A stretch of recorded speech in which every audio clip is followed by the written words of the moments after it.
This is Gary Butterfield, This is Cole Ross. and this is Monster My Podcast. And this is nothing too exciting. By which I mean Beholderfest 2017. It's back, baby. There's a monster in my podcast. How many years can we do this joke? Next year's question already. Yeah. At least two. No. We got very lucky because there happens to be a book dedicated to the art of beholders. There's later ones too, though. So I don't know if they're gonna have new information. And this book also alludes to a 3 adventure module set, which I'm going to seek out. Oh, of course. Yeah. And that would also be a good revisit. And we'd be, we wouldn't be doing the Monstrous manual or anything, and be like taking a break in the middle of in the middle of Shadowrun season. Shadowrun season, or some other season, and then we just pop back in because it's the most wonderful time of the year. Yeah. This is like Christmas to me. It really is. As somebody with no family, like this is the closest thing I have. Gosh, so it's like one big present that you unwrap. That's the eye opening up, and then a bunch of smaller ones. Just stocking stuffers sticking out the head. Yeah. If I was a beholder, I'd refer to my little guys as stocking stuffers. Yep. This is my paralysis stocking stuffer. This is my disintegration stocking stuffer. You sound like the weirdest drug dealer. Yeah, it's like, do you want to try a hit of this disintegration stocking stuffer? So the book we're referring to, it's part of a series that TSR did called Monstrous Arcana, which are these deep dives into kind of some of the more popular enemy types. This one is called Tyrant. Think like Robot. So Tyrant, referring to another name. More for like the newest Apple device. Topical. Yeah, and then you had to imagine a picture with like a kid looking down at his iPhone instead of like the world around him. Right. And then there's an iPhone floating behind him with a whip. Yep. Whipping him in the neck. And on the screen there's some avocado toast. Yeah, and the kid's just walking to avocado toast. Yeah. He wants that toast and he's looking up ways to eat it. Yeah. So, on his Tyrant. I'm gonna have to get all the Monstrous Arcana books now. Yeah, I'm curious to see if they can make Sagan interesting. I'm not gonna get that one, but I gotta get. well, so they're only 3 of the like monster deep dives. All the other ones are kind of campaigns, modules. Oh, okay. Yeah. Well, so it's beholders, mind flayers, which yoink. Yeah, I know there's a Mind Flayers book. Like, yeah. Stick that in my dick. I need that. Like, roll it up. Yeah.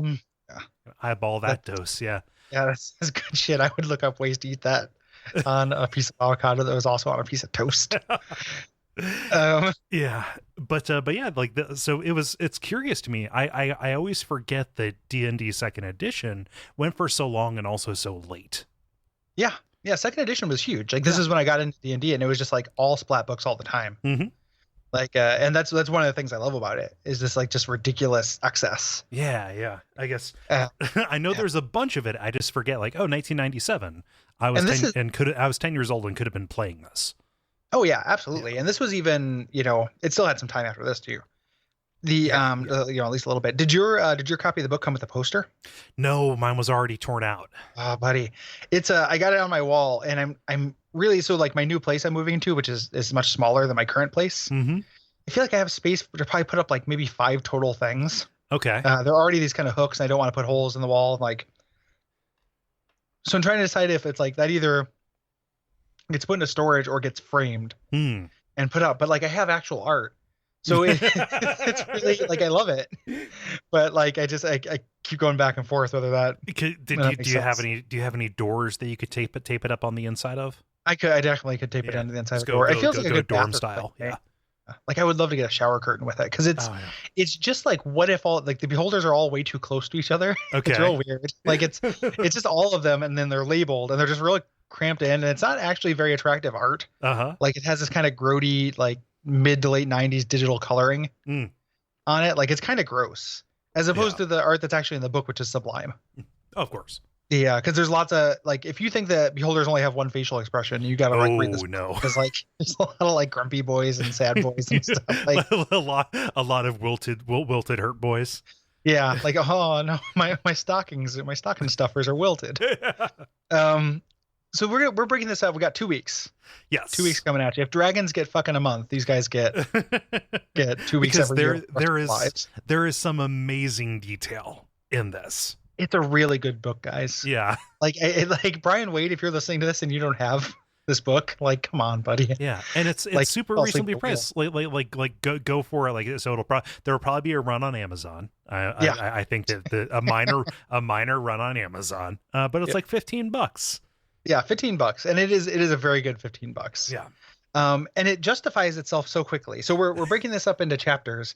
And I think that like this book stays good throughout the whole thing. Mm-hmm. It gets a little bit more utilitarian near the end. Yes. The beginning of it is jaw-dropping fact after jaw-dropping fact. It is it's so incredible. Including the fact that this is a digest version of a longer exegesis on Beholders, written by a scholar from the city of Sigil. The longer work is called Observations on the Sphere of Many Eyes, Its Habits and Behavior, Its Settlements and Community, and What Not to Do when in its presence. Written by Rana Siek. Rana Siek of Sigil. Somebody kickstart like a big leather-bound like prop version of that. Oh yeah. Like, God, how cool, like what kind of baller alpha move is it to have that like on a pedestal opened up to a certain page and you invite a date over and you're like, oh, go take a dump. And then she walks over to the book and just sees this like under a single spotlight. Yep. Wait a minute, what's in this room? Yeah, that's fucking alpha, dude. That's money. That's alpha. Also, these episodes are going to be a little bit longer because we're going to have too much fun. So yeah, and then to make up for it, the 3 weeks after this will be low energy and shitty. So just so you know, what happened, a little behind the scenes. It's it's gonna be all falling action. So the first, we have the introduction. We learn the basic conceit, and then Beholders, what they are. Like, this is great. Yes. Because you get these little like cutaway diagrams of the inside. They're anatomical diagrams of what's going on in them noggins. Various sacks, like and the good, like the SAC sack, not the SACK sack, like the good kind of sack. Yeah. Yeah. So many bladders. You get to see their tongue rooted way back to the back of their head. You learn their tongue is so fucking weird, dude. Like we could do a whole episode just on Beholder tongues because like they're like they keep talking about how medium muscular they are. But they can't use them to manipulate things, but they can use them to push things across the floor. Yes. Which is like, what an image. Like, there is a sentence later on in this chapter, like past these diagrams, talking about it's like, oh, physical manipulation. How did they get around? I'm just going to read this to you with no inflection, no anything. The sight of a frustrated beholder pushing a child's toy across a rough stone floor with its tongue is almost as pitiful as it is humorous. This is like this is my Tonka truck. My Tonka truck. Like, yeah, it's like. My rattle. I like how it makes noise when I move it. This book is full of the greatest sentences ever created. Like it's really some of just the best words, like put together. Nostrils are not present in all species. Semicolon. Many beholders are mouth breathers. So you just picture them floating around. Actually, the mouth breathing Gamergate nerd shits. Very, very good. Their tongue also is like, it talks about that's where they store stuff. Uh-huh. So like somebody was like, how does it, okay, Beholder, they got to carry shit around. I don't know why, but like somebody said that. And it's in their mouth. So they like open up their mouth and move their gigantic muscle tongue out of the way to like show you their turtle treasures inside. Yeah. Like it's fucking weird. Well, one of those turtle treasures is actually rooted at the back of the tongue. They have to move their tongue out of the way for mating and for birth. Oh yeah. Like just like move, and then they just like a smaller beholder, just like it's like a Pez dispenser. Yeah, except for beholders instead of Pez. It's very good. Yeah. And they do this. They have to do this to get to the organs, which means they have to do this for self-fertilization. Right. So like they have like just the idea of like moving this tongue out of the way, like the way that it's written makes it sound like it is not part of them. You know, like it's just like they've got to heft it out of the way. I imagine it just being like pushing okay, Martha, like let's push the beds together kind of thing. Right. Except for the conversation with yourself, like you're kind of like a looking glass or a scrying pool. They have to unhinge their tongues so their stamen and whatever can make contact. Okay, Exotatl, it's time for some alone. It's time for a little quality time with the old self-reproductive organs. Yep, I've got a date with rosy tongues. Yeah. They can store. They have this second like storage stomach that they can do to like store food. Yes. So they put food. It doesn't like digest it. It just hangs out in there, so they can like regurgitate into their first stomach. Which like, I'm not a rube. Like I get that actual animals can do this. Right. This is all inside this one magical sphere. Like it is just. It's very very like impressive to me. This 1 5-foot diameter sphere of meat. Yeah, gigantic cartilage. And just like right away the xenophobia and just shitty racism of these things is apparent too. They hate so many other people that they will only mate with themselves to make sure their child will be pure. Like they're Proud Boys. Yeah, like they're like they're alt-right shitheads, man. Like and there's so many parallels to it because it's all about like purity and any kind of variation on their species being wrong and evil. Yep. You know, it's like, man, like what a good metaphor these mouth breathers are for our current times. This diagram is amazing. Like I wish I could take this and blow it up and just make like a raster print of it. It would be really good, like those Pokemon diagrams. Like that would be really really phenomenal. Here, the diagram of the cheat. Yeah. This is extremely good. I think that this book actually peaks when it gets to Beholder Diet, though. Like it's very early because like we're on like page like 6 or something. Right. But so it's all like, okay, they need so many pounds of food, how many gallons of water a day they can put in their second stomach, etc. But then you get to like favorites and least favorites. Oh my God, Cole! Like, what is this? Like yeah. Starts out good, gets better. Yeah, well, like the favorite foods, like okay, small live mammals, funguses, like you would think, okay, yeah, it makes roast beef, lamb, and pork. Well, who doesn't? Leafy green vegetables, good. That's a balanced diet. Yep. Brain pita, that's kind of creepy. Yeah. Moving on. Favorite drinks, they love they wine, except they know when you're trying to ply them with it. Yeah, they unfortunately know if you're trying to inebriate them, it takes 4 times as much wine to get a beholder drunk, which like there's not a whole chapter on drunk beholders, but there totally should be. Oh yeah. Like, what do beholders do when they get drunk, man? Like well, I mean, like there are whole chapters later on about the ways they entertain themselves. So yeah. So we assume, but that's probably how a lot of, because it's like a lot of their sports, like we're gonna get to the sport chapter essentially, and like you have to imagine those being drunk at like a beholder barbecue. Yes. BBQB, BBQ. What's the extra B for? It's BYOB. What's that B for? Beholders. It's beholder Q. Beholder, your beholder. So, in addition to wine, they will also drink blood. Okay. You can trick them with water. Basically, you can give them diet blood by giving them water, but it has to be mixed with food coloring. There's food coloring in D&D? They're like little picky boys.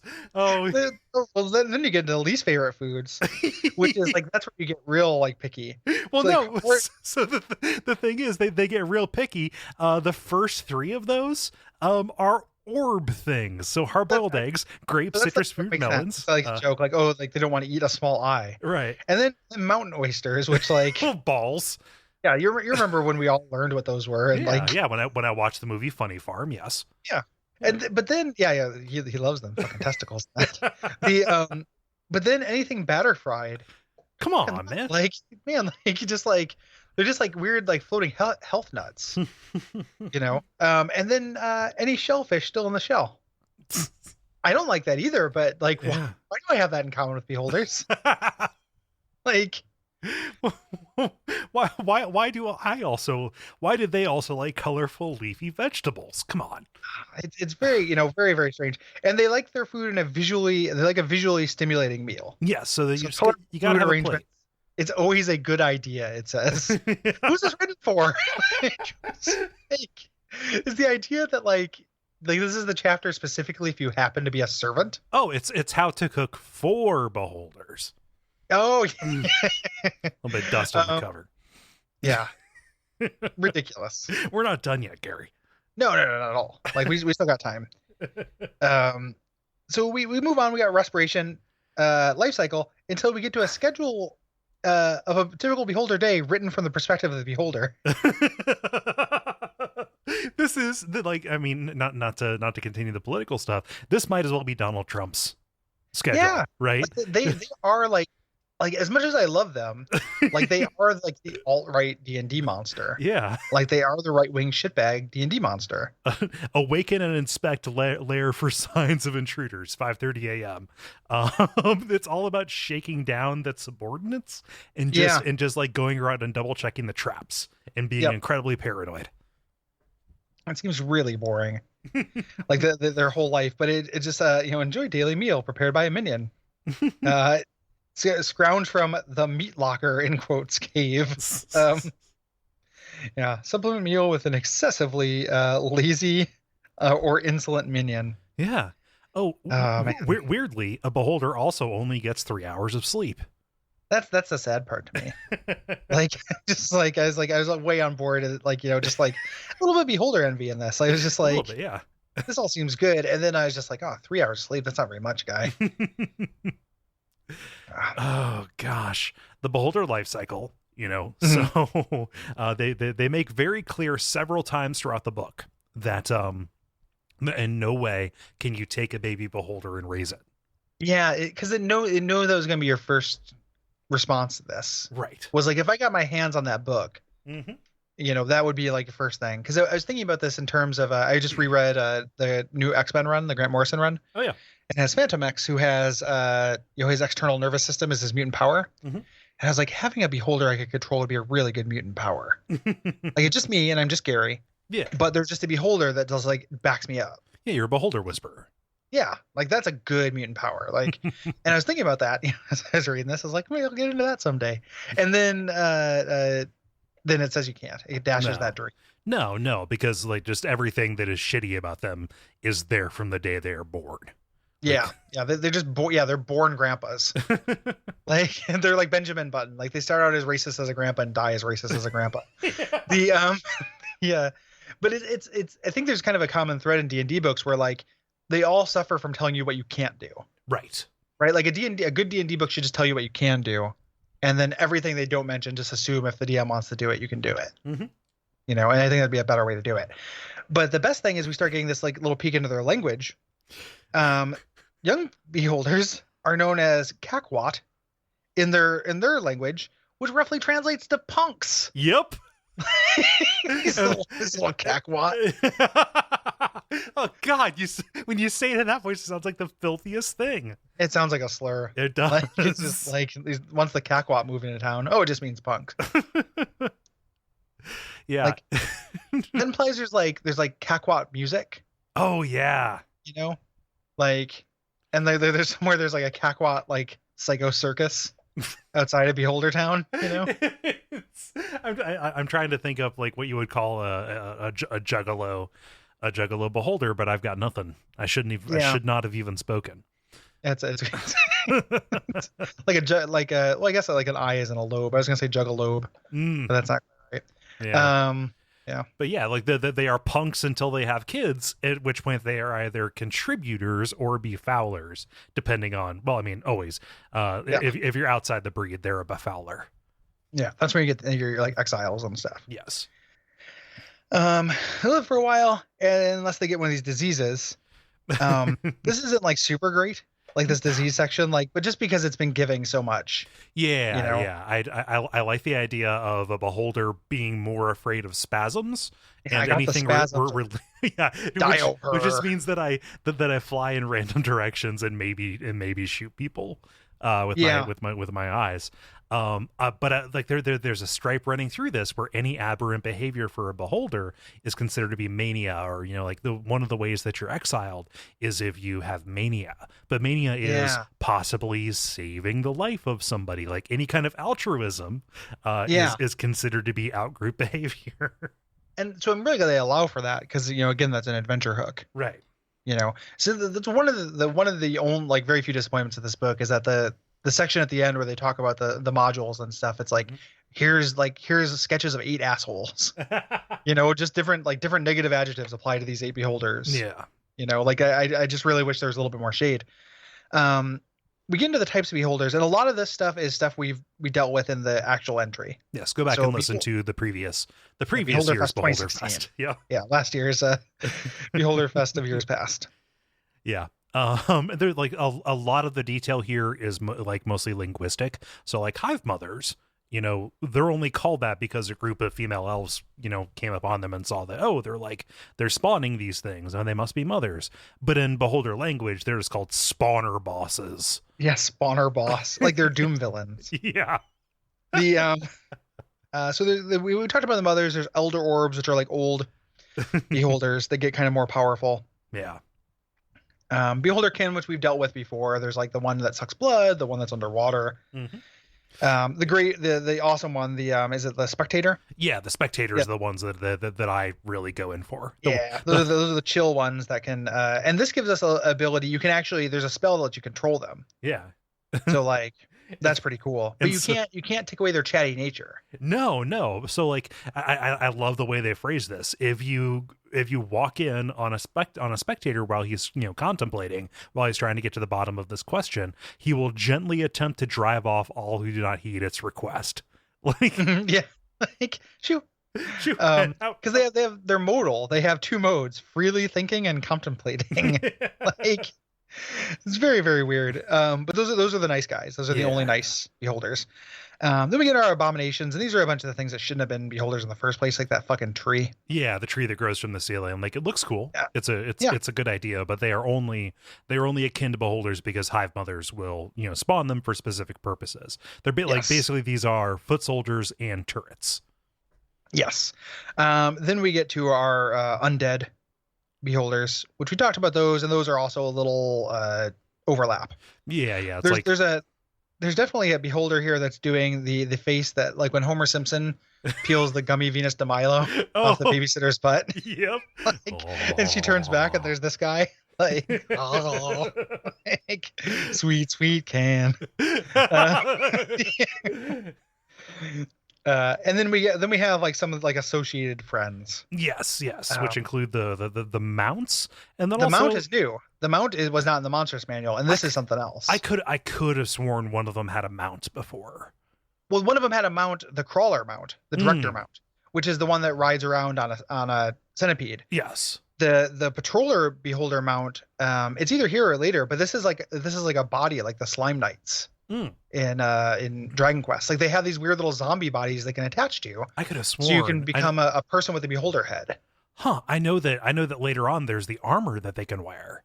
Yeah. I think that's what this is. Okay. Right. Looks like a hairy headless troll with oversized torso. Like this is this with armor. So this is like a meat puppet. That other thing is just a set of armor. This is an actual body, gotcha. Like an organic thing that is again Pez dispensered out of a hive mother. Yeah, because they talk about these things later too. These guys get their own Monstrous Manual entry. Yeah, later, but these are not in the Monstrous Manual. No. I'm pretty sure. So if you imagine like a person with a beholder for a head, like that's sign me up. Yeah. Oh gosh, and then just the rumored variations, which are either beholders in space. Eagle eyes, which is like, they don't have the right kind of lasers, and then the Gorble, Gary. The Gorble's good. This like the voice this book is written in is so good. This sad sack of beholderkin looks much like a beholder. However, its eye stalks possess no special abilities and actually end in claws. The Gorble can levitate, but if sufficiently damaged, will explode. Yeah, it doesn't have the thing that the beholders do, which is shoot shit out of their eyes. It's just fool's like beholder. It's like a pet beholder. Like it's like one that's like neutered. Yeah. This one's quirked. Brought to you by our backers at patreon.com/Duckfeed.tv.